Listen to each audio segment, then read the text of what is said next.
Now this great American hero, she was born in the late 1800s in the height of boarding school. She was sent on a train from South Dakota to Carlisle Indian Boarding School in Carlisle, Pennsylvania. When she arrived at that boarding school, she didn't like to see the treatment of the children at the school, and she didn't like to see the treatment that she was receiving herself. So she wanted to make a difference. How do you make a difference in a country? You become part of the system. So she got her higher education. While receiving her higher education, she became a teacher at that school, but she also became a musician. She learned how to play the violin so fine that the President of the United States asked for her to come to Washington, D.C. and for her to play at the White House. She is still to this day the only Lakota woman who has ever composed, single-handedly composed an opera that has been performed on Broadway in New York City. You think that's a lot of achievements. Kids, you can find her books and stories of our people in libraries all over the world still to this day. She goes by the penmanship of Zitkala Shah, which means red bird woman. But the last years of her life are the true American perseverance stories. As I told you, she didn't like to see the treatment of the kids in the school. What did she do? She became a teacher in that school. As she got older, she didn't like to see the treatment of human beings in this country. So what did she do? She spent the last years of her life living in Washington, D.C.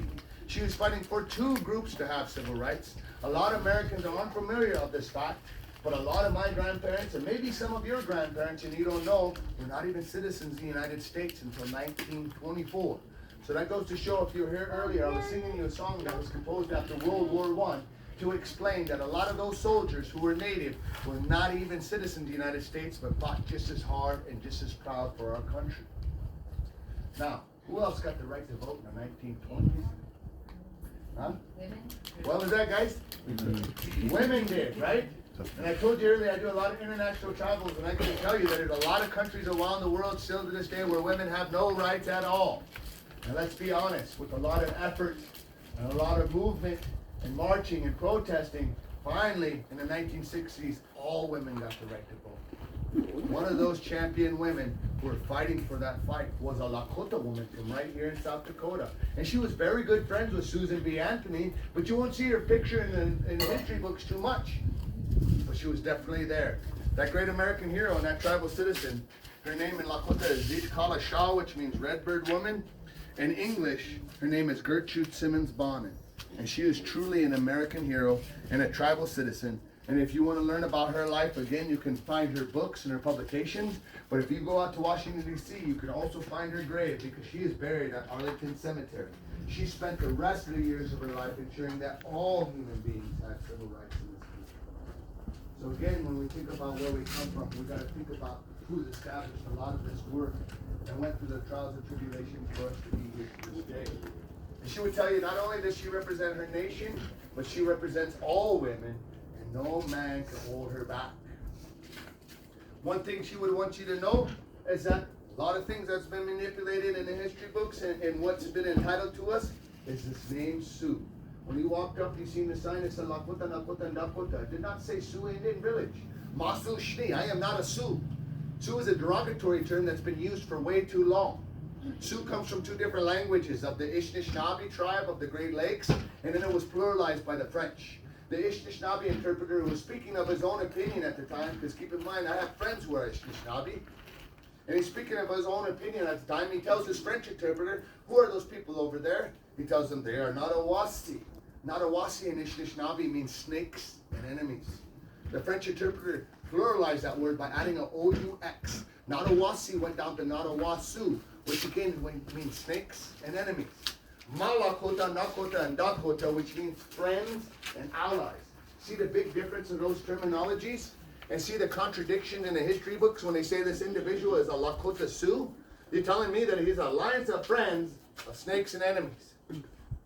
The other thing is, what if they would have put those terms in the dime store novels and these history books that people were getting out east, talking about the people out here, saying, what if they said the alliance of friends and allies were just living their last bit of freedom, fighting for the last way of life, instead of the savage, warring, hostile Sioux who are fighting against the 7th Cavalry? See the big difference of those terminologies. We are Lakota, Nakota, and Dakota, which means alliance of friends. That's why we still exist to this day. That's why in the state of South Dakota, on the slogan, it says, welcome to the friendliest state. Why is that? Because Dakota means friends and allies. That was something that has been left out for a long time, and I'm here to remind you. And now this phrase, I want to teach you from our language. This phrase, all of these individuals said it in their lifetime. Tashunka Witko, Crazy Horse said it in his lifetime. Red Cloud said it in his lifetime. All of them said it in their lifetime. And we still say it to this day. And I truly believe once I teach it to you, you've already known it because it's been written on your heart. You just need to accept it. Can you guys all say Mitakuya? Mitakuya. Oyasi. Oyasi. Mitakuya. Mitakuya. Oyasi. Oyasi. And I'm a certified language teacher, so I do know 3 times can lead to some retainment. But of course they say it's 7, but we only do one more time here. So one more time. Mitakuya. Mitakuya. Oyasi. Oyasi. And what Mitakuya Oyasi literally translates into English is, no matter what color skin tone you have, hair color, or eye color, we are all related. So we don't judge each other by what we look like or where we come from, but we judge each other by our character because that's what truly counts. And remember, all life is sacred and precious and a gift. And we don't have a word in Lakota language for goodbyes because we don't believe in goodbyes. When we depart from new friends, loved ones, and relatives, we say the term Doksha. Can you guys say Doksha? Doksha. One more time, Doksha. Doksha. All right, 3 times, 3 times, Doksha. Doksha. And Doksha simply means hasta luego. Doksha means I will see you later. So Doksha, okay, wachia kiktalo. Lea betukile lela washtea hapo. Wopila tanka e chichapalo. Thank you guys so much for coming up this afternoon and listening to the presentation. If you're here earlier, I told you that I'm a direct descendant of 2 chiefs, Chief War Eagle and Chief Swift Cloud. If you ever go through Sioux City, Iowa, you'll find that there's a chief hold that pipe across the Missouri River and the Big Sioux River. That is Chief War Eagle. And if you look at this young man in the face, and you look at me in the face, you're going to see a lot of similarity. This picture is from 1885. This is War Eagle's grandson, and I'm his great-great-grandson. This is Chief Hump, the son of Chief Hump.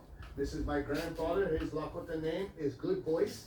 He's serving as Chief Hump's interpreter in Washington, D.C. in 1885. That's why they're wearing the military uniforms. And by age 16, my great-great-grandfather spoke 3 different languages out here. He spoke Lakota, Nakota, Dakota, Purisile, Francois, and English, because French was the original European language that was out here. Hence the word why his Lakota name was Good Voice, because he picked up those languages so well.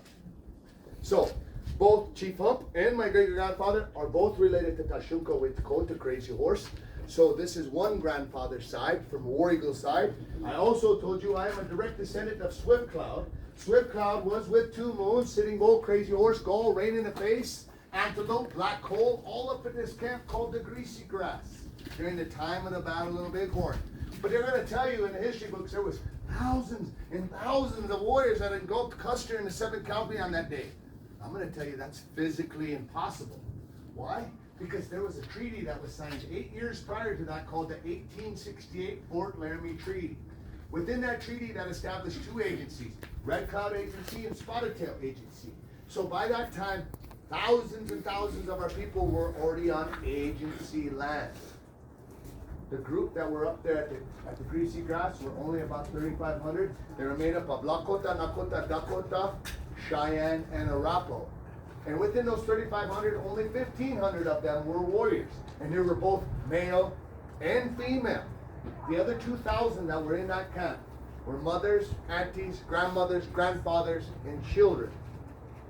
And one of the children that was running around at that camp was Swift Cloud's daughter, my great-great-grandmother, who also looked a lot alike.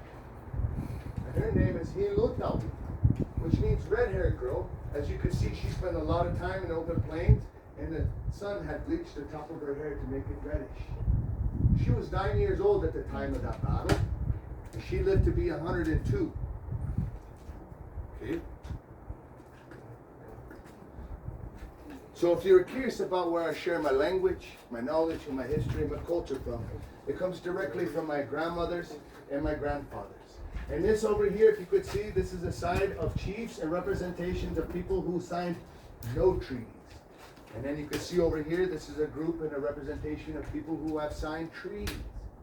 And people don't understand, what has those treaties done? Well, I'm going to tell you from Sitting Bull's philosophy, and the philosophy that I believe And I hope every human being will acknowledge this philosophy to tell you none of us have formed any of these rocks or planted any of these trees. This was all formed by the Creator as we were all formed by the Creator. If I acknowledge this creation and I acknowledge the Creator of this creation and I go by the guidance of the Creator, I'm going to live a nice long life. But you want me to go against my faith and you want me to sign a piece of paper to say that this land is mine. Once I say that this land is mine, I lose that connection to the Creator. My faith in the Creator lasts forever and is always around. That piece of paper you want me to sign, it could be thrown into a fire and burnt up. I think I'll stay with my faith. But let me give you an insight about what those treaties and those things have done and where we live at today in 2025. Okay? This is my great-great-grandmother. She lived to be 102. You hear earlier, I played a melody on my flute for my mother and my grandmothers because I miss them so much. I'm a mama's boy and a grandma's boy. And I feel like I'm too young to be missing them in this world. But let me give you an insight. Within those treaties, there was things that were promised. One of them was education. The boarding schools where they're forced not to speak their language and so being put in their mouth and put into prison when they acknowledge who they were. Then there's medical treatment. In South Dakota here, we had one of the largest the largest mental health institutions in the whole United States for Native Americans. It was called Hiawatha in Canton, South Dakota. If you were Native at the time and you said you were speaking to your spirits, your relatives, or you were praying and enchanting them, you get electric shock therapy. That's a perspective. Another perspective is, when you think of the treaties, right? We just had the rally last week. That's like telling an individual, hey, I'm going to give you a 2025 full dresser electric line. The title will be in your name, but you don't get to pick out the seat, the handlebars, the exhaust system, or the paint. Somebody else gets to do all of that stuff for you, and they get to ride it and enjoy it. But the title's in your name. You see how that is? You see where the frustration is? But I stay away from that title because that title was created by another human being. I'd rather go by the creation of what the Creator has done. But because that entitlement has left us in a world of social dysfunctions and a world of sickness. So, again, my great-grandmother lived to be 102. Her daughter was the first daughter to go through these assimilations and these policies. She lived to be 93. My great-grandmother was the second generation to go through these policies. She lived to be 79. My grandmother, who I knew, is in the South Dakota history books for being one of the first Indian women to own a business. And check it out, she's still the only Indian woman who was ever vigorous enough to obtain a liquor license in South Dakota. She died at 59. No matter how hard she tried to work to be a successful businesswoman, to other people in the community, she was still just a dirty Indian and a gun eater. And when my mother passed away, she was 61. And she was going to a IHS, that's where I grew up. It's part of these treaties. It's medical health institutions, Indian Health Service. Those who are veterans also go to the same kind of treatment facility called a VA. Those are governmentally funded medical institutions. Who likes to get those government funds? Pharmaceutical companies. When my mother was, before she passed away, she was taking up to 25 pills.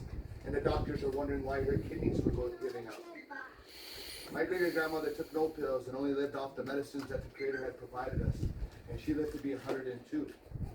Keep in mind, you're in the state of South Dakota where a lot of these majorities of these descendants that were at the Battle of Little Bighorn still live to this day. But guess what? In the state of South Dakota, we have in our county the highest unemployment rate in the whole United States. And we have the highest suicide rate in the whole United States. And now with the life expectancy of an individual on a reservation is only 54 years old. So you can see where the entitlement and those treaties and those policies have left destruction for our people. So I'm here to remind you, I want to get back to this generation and not be to that generation. And understand that even though Sitting Bull did not sign any treaties, that one of the last things he said, let all of us human beings put our minds together and see what kind of world we can make for our children. And I know in my heart that if he was to witness some of these playgrounds that exist in America to this day, where you have children of all different backgrounds and all different skin tones, and they're all just playing and having a good time and only worried about if people are following the rules and they're all feeling safe, that's what he would want. And so I know about that, but we walk in a complicated world, so I walk in both worlds. And I still just acknowledge this was all made by the Creator, and I'm a part of this creation. So within that, I also remind you, no matter what we look like or where we come from, we are all related. So again, if you're wondering where I get my knowledge from, I get it from my grandmothers and my grandfathers. Again, thank you guys so much.